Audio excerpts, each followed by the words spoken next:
Culture Média sur Europe 1 avec Philippe Vandel et l'info média du jour. C'est un rendez-vous qui scande nos printemps depuis l'enfance et annonce avec un peu d'avance le début de l'été. Souvenir personnel, c'est aussi le temps des révisions du bac devant la télé. Ça fait une bonne excuse pour pas réviser. Le temps des émotions indicibles devant les exploits des Français dans les premiers tours. Des déceptions de deuxième semaine. Ce sont les colères de McEnroe, les shorts en jean d'Agassi et l'attente si souvent déçue d'une victoire de Federer et à la fin, si souvent Nadal qui gagne. C'était aussi, il y a 40 ans, la victoire de Yannick Noah et c'est cette part de mémoire collective que Paris Match met à l'honneur dans un hors-série consacré à la folie Roland-Garros. Bonjour Patrick Mahé. Bonjour Philippe. Vous êtes directeur général de la rédaction de Paris Match. Merci d'être avec nous au micro d'Europe 1 dans Culture Média. Je monte, si vous êtes sur europe1.fr, vous nous voyez dans ce studio. Vous voyez la une du Paris Match, numéro spécial. Vous n'êtes pas venu seul, vous êtes avec Jacques Vendroux. Bonjour Jacques. Bonjour les amis. Journaliste Bonjour, au service des sports d'Europe 1. Vous êtes surtout une légende du journalisme sportif et de la radio, grande voix du sport, ami de Noah. Et vous avez été même un coéquipier d'Yannick Noah, mais sur les terrains de foot. On va en parler. Patrick Mahé, Roland-Garros, c'est un tournoi de tennis. Pourquoi un numéro spécial de Paris Match, hors série, qui est un magazine d'information générale? Qu'est-ce que ce tournoi a d'universel? Bon, d'abord parce que Paris Match publie des hors-séries depuis 5 ans, régulièrement. C'est le 35e numéro depuis maintenant près de 5 ans.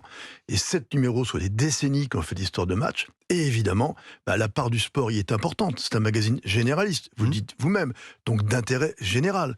Et le sport, nous, on le traite à travers les grandes histoires, les grands champions, les hommes qui nous ont fait vibrer. Et alors, s'il y en a bien un qui a fait vibrer les gens à cette date précise, c'est Yannick Noah. Bien sûr, il y a les gens de l'OM, il y a 30 ans. Ouais. Et puis, il y a Yannick Noah, il y a 40 ans.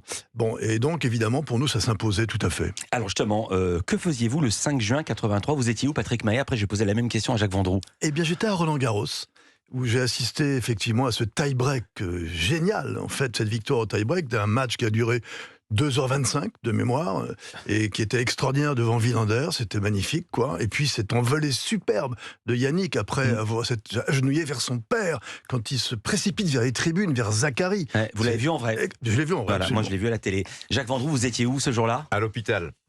Ah oui, pourquoi? J'avais joué un match de football avec le Variété Club de France le samedi. Je me suis télescopé avec un joueur à quelques minutes de la fin et j'ai eu ce qu'on appelle un éclatement de la rate. Donc j'ai été opéré tout de suite, dans les 3 ou 4 heures qu'on suivit. Et Yannick, parce que c'était mon ami, est venu m'apporter son maillot le lundi matin après avoir été opéré le dimanche après-midi. C'est pas vrai. Oui. Et c'est quoi le maillot que vous avez là, Jacques Vendroux? Alors le maillot, c'est la collection Yannick Noah. Vendroux est arrivé avec un maillot, mais je ne savais pas qu'il était aussi précis dans l'histoire. Voilà. C'est la réplique du C'est la maillot de réplique. Noah Alors, cette il est un année, peu, voilà, il est pour un les peu, 40 ans. il est Il n'est pas rénové, tout à fait etc. vintage, voilà. Il y a le logo moderne, il n'y a pas le logo à l'ancienne. Voilà, mais c'est le maillot officiel de Roland Garros et des joueurs d'équipe de France. Et ce qui maillot, enfin chemisette, parce que c'est une chemisette pour le tennis, qui a été sortie à l'occasion du 40e anniversaire de la victoire de Yannick. Et vous avez fait quoi? Et le maillot de 93, vous avez fait quoi? Il est chez moi. Il est chez moi. Il est passé à la lessive ou pas? Non, il est chez moi, il n'a jamais été lavé. Voilà. Et alors, je vais apporter un détail, si vous le permettez. Bien sûr. Que Yannick Noah, nous, on l'avait suivi toute la journée. On l'avait suivi, d'ailleurs, la veille et la journée. Il faut savoir que le matin, il a été réveillé par son père, alors qu'il se réveillait toujours seul le matin. Mais là, il dormait comme un bébé. Et c'est son père, Zachary, qui est venu le réveiller, qui lui a dit, dis donc, Yannick, t'as ta finale aujourd'hui. Et il est parti au Racing, il a déjeuné avec ses copains, et puis il s'est mis dans le moment où il fallait choisir sa tenue. Et à ce moment-là, il voulait jouer en rouge. Ils avaient décidé de jouer en rouge. Pourquoi, je ne sais pas. Mais il faisait très chaud.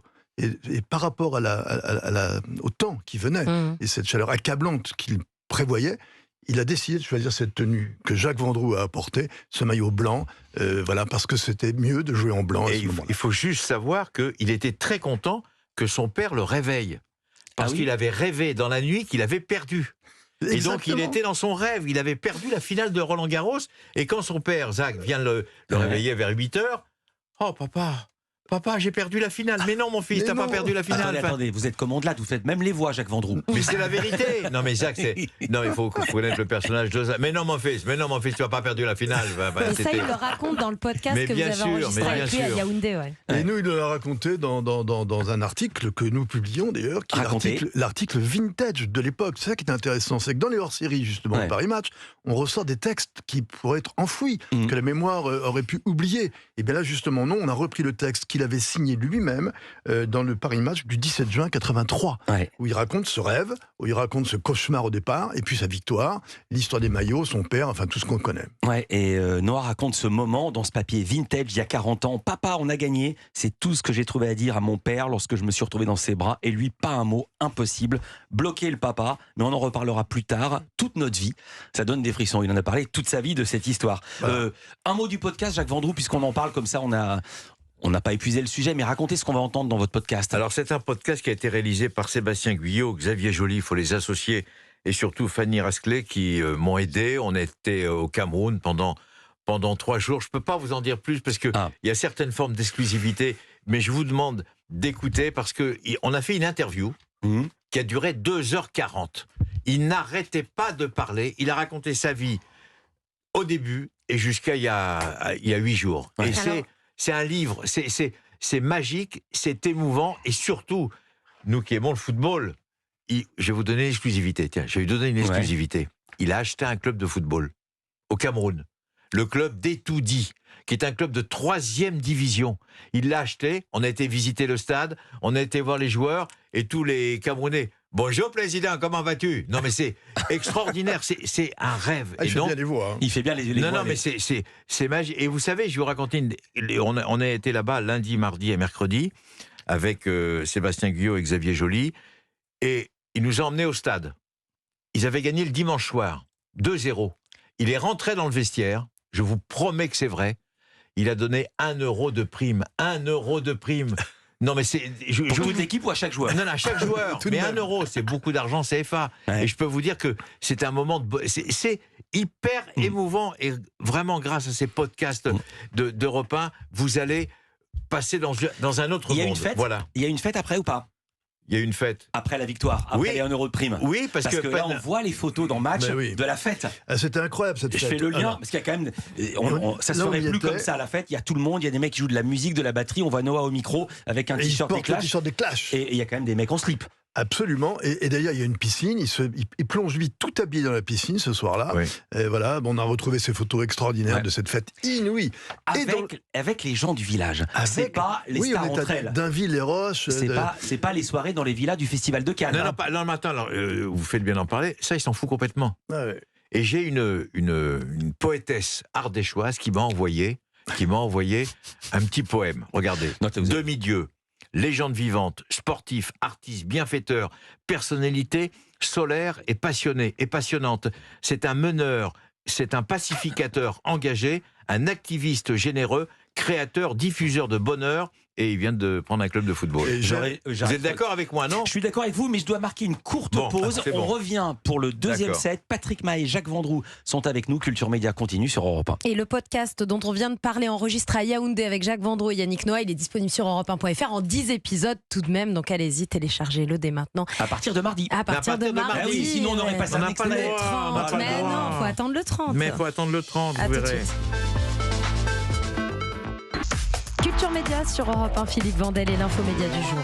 On parle de sport, on parle de ce numéro spécial que Paris Match consacre à Roland Garros aux 40 ans de la victoire de Noah.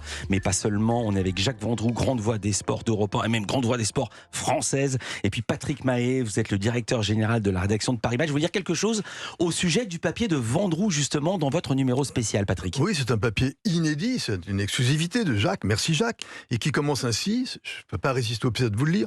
J'aime Noah. Tu aimes Noah, il aime Noah, nous aimons Noah, vous aimez Noah, ils aiment Noah. Et ça résume le titre qui était sorti le lendemain dans les quotidiens, où nous sommes 50 millions de Français à aimer Noah. Et donc Jacques a décliné cet acte d'amour en fait, à l'égard de Yannick, dans cet article exclusif qu'il nous a offert. Et amour qui ne s'est pas éteint, puisqu'il a été très très souvent personnalité préférée des Français, et quand il n'est pas numéro 1, il est jamais très loin dans le classement. C'était le classement du journal du dimanche, absolument, c'était formidable. Et puis alors donc Jacques nous explique pourquoi il l'aime, pourquoi on doit l'aimer, pourquoi on l'aime tant, à travers plusieurs anecdotes et histoires qui sont liées au football d'ailleurs. Ah oui, alors justement je vais en parler parce que vous le connaissez bien, Yannick Noah, même très bien, vous avez joué ensemble au foot, il était membre du Variété Club de France. Il est toujours. Il est, club que vous avez fondé, et vous dites qu'au fond de lui, son rêve, ça aurait été d'être footballeur. Il a été élevé dans le football, parce que son père, Zach Noah, a gagné la Coupe de France de football avec Sedan en 1960. Donc ça date pas d'aujourd'hui. Donc il a été élevé dans le sport collectif. Sa maman était une très bonne basketteuse, et son papa, un des meilleurs joueurs français, puisqu'il a gagné la Coupe de France dans une autre vie avec Sedan. Et il adorait le sport collectif. Et je vais vous raconter une petite anecdote. Il a joué avec Platini, Giresse, etc. Puis un jour dans le vestiaire, après un match avec Platini, Giresse et toute la bande du Variété, il fait « C'est l'un des plus beaux jours de ma vie, j'ai joué avec les champions d'Europe de 84 ». Il était content, il était comme un enfant. Et puis, 15 ou 20 ans après, on a été joué à Bayonne. Et là, il y avait Didier Deschamps, il y avait Laurent Blanc. Et d'autres champions. Hein. D'autres champions. Et il a pris la parole à la mi-temps dans le vestiaire du Variété, il a fait... J'ai eu le plus beau jour de ma vie avec les champions d'Europe de 84. Maintenant, c'est encore un autre plus grand moment de ma vie. J'ai joué avec le champion du monde. Et je sais qu'il est sincère. Je sais qu'il a rêvé être Laurent Blanc. Je sais qu'il a rêvé d'être Alain Giresse dans une vie fantasmé, rêvé. Voilà, il a rêvé. Et une fois, vous racontez aussi qu'il a pleuré après avoir mis un but. C'est une histoire extraordinaire. C'était en banlieue parisienne. Il y avait 3 ou 4 000 personnes. Il y avait la Dream Team du Variété, Michel Platini, Alain Giresse et toute la bande. Et puis à un moment, il y a le ballon part de Giresse qu'il donne à Platini. Platini centre, reprise de volée du pied gauche de Yannick, parce qu'il joue bien au football. Lucarne, but imparable. Et les deux, Gigi, Giresse et Michel Platini, vont vers lui et l'embrassent et le soulèvent. Comme s'ils avaient marqué un but important en phase finale du Coupe du Monde ou d'un championnat d'Europe. Ouais. Ils étaient comme des enfants. Parce que, pour conclure, Yannick, c'est un enfant. Il est resté un enfant. Et pourquoi il est populaire ? Parce qu'il a donné à la France la première fois de gagner comme Prost, comme Platini et comme... Puisque Vendroux parle de l'enfance, Patrick Mahé, vous ne regrettez pas les idoles de notre enfance, les Connors et McEnroe qui s'engueulaient, les Bad Boys et tout ça. Vous en parlez dans ce numéro. Nous, on rend hommage, on a fait un chapitre spécial aux bad boys du tennis. Ouais. Parce que justement, ce sont des gens de caractère. On voyait McEnroe qui disait « This ball was out » devant l'arbitre. Oui, maintenant, on prend ça, il y a une amende. Alors c'est fini. Maintenant, c'est amende, tout est réglementé. Mais c'est dans tous les domaines, dans tous les secteurs de la vie. C'est comme ça maintenant. Il y a des intermédiaires partout. On se marre moins. Voilà. Et à l'époque, c'était fantastique. Jimmy Connors, Gerulaitis, qui avec sa raquette, faisait comme s'il avait une guitare électrique. Bon, et Nastase, le roumain. On voit plus Nastase, Guillermo Villas. Les bad boys du tennis, c'était nos idoles. Autre actualité, on va dire un mot de ce nouveau numéro de Paris Match, que vous êtes aussi le patron de match. En couverture, vous révélez une idylle entre notre consoeur Sonia Mabrouk, qu'on entend tous les matins dans les tuyaux politiques, et Pascal Obispo. Elle travaille à Europe 1. Vous êtes 2 étages en dessous à Match. Est-ce que vous l'avez prévenue ? Écoutez, je crois qu'elle a été informée. Je ne l'ai pas prévenue personnellement. Mais voilà, en tout cas, nous, on aime bien les histoires d'amour. Oui. Vous en doutez.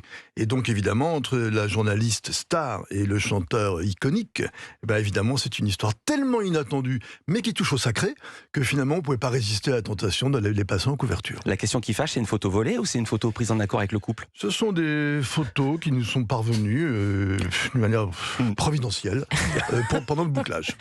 Jacques Vendroux, un mot sur un autre anniversaire aujourd'hui, les 30 ans de la victoire de l'OM en finale est-ce qu'on disait déjà la Champions League ou la Coupe d'Europe des clubs champions ? La Coupe d'Europe des clubs champions. Et alors, qu'est-ce que ça évoque pour vous ? Un souvenir merveilleux. Eugène Saccobono, on a entendu sans arrêt des extraits sur notre antenne. Et puis c'est vrai, alors vous voyez, c'est marrant parce qu'on parlait de Yannick et de Michel Platini. Je suis parti, moi, à Munich, avec comme directeur général du service public à l'époque, c'était Gilles Schneider, qui était une grande voix de la radio ici à Europe 1. Et on a commenté la finale de cette Ligue des Champions avec Yannick Noah, qui était notre invité, et Michel Platini.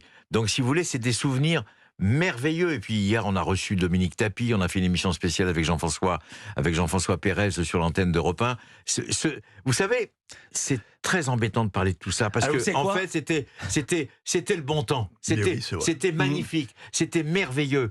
Les Verts de Saint-Étienne, l'Olympique de Marseille, la grande équipe de Bordeaux de Claude Bèze, Yannick Noah, Alain Prost, tous ces gens-là nous ont apporté du bonheur. Vous savez pourquoi ? Parce qu'ils ont été les premiers à gagner. Et ils ont appris aux autres comment il fallait gagner.